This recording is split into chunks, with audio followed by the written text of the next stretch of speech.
Hi all, today I am going to demonstrate the sight size drawing technique using a plumb line. A plumb line is a long length of string. Think your arm span or maybe just a little less, with a weight tied to one end of it. You can certainly get fancier plumb lines. They make brass ones that look sort of like a cone or an upside down teardrop, but just a heavy metal nut will work just fine, and that's what I'm providing you in your kits.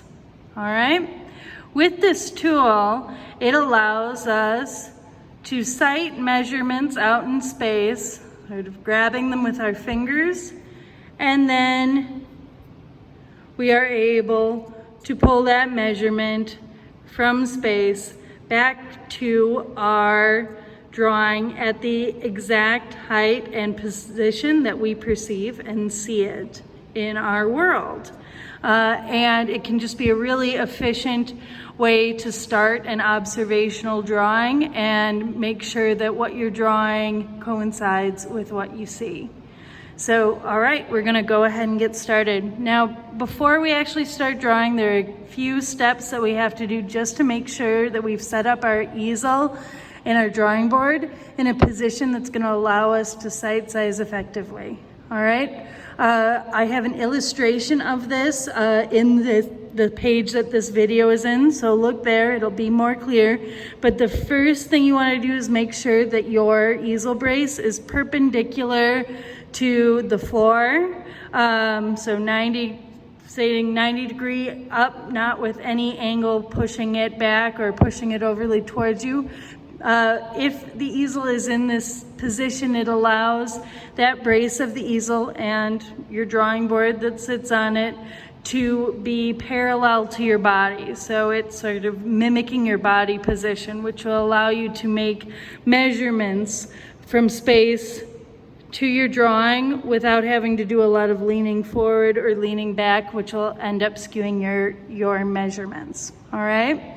The other thing, speaking of skewed measurements, is you want to be standing in a position where you can both, without a lot of body movement that will change the way you see, you want to be in a position where you can both see the environment that you want to draw and be able to see and reach your drawing simultaneously. So you want the edge of the drawing board that's opposite the hand you draw with to center on your body. So let me make that a little bit more clear.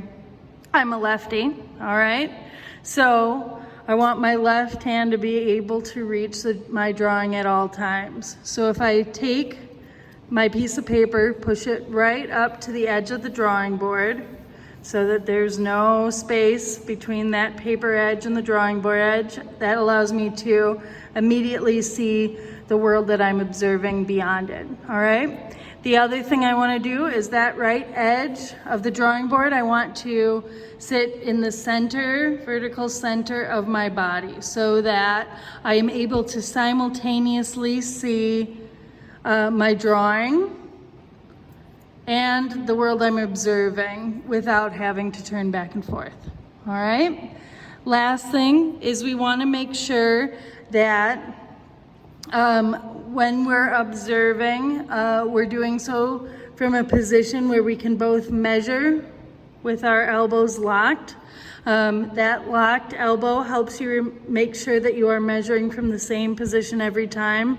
Remember, a bent elbow always feels the same, regardless of if you're measuring with your hands very close to your eye or far away. So measuring with a locked elbow helps consistency, all right? Since we have to have our arms fully extended, we want to make sure that we can do so, but we also want to make sure that we can reach our drawing. So I want you to bend your knuckle like you're making a fist, and you want those knuckles at the end of your hand, your dorsum, to just graze that surface of your paper. If you're at that position with your elbow lock, you'll also be able to easily draw on that paper surface from the same position without having to move closer or move back. which can change your measuring position. When you think you have that position right, and I often recommend after you've made a couple measurements, go ahead and mark that position on the floor with some tape so that you can always come back to it.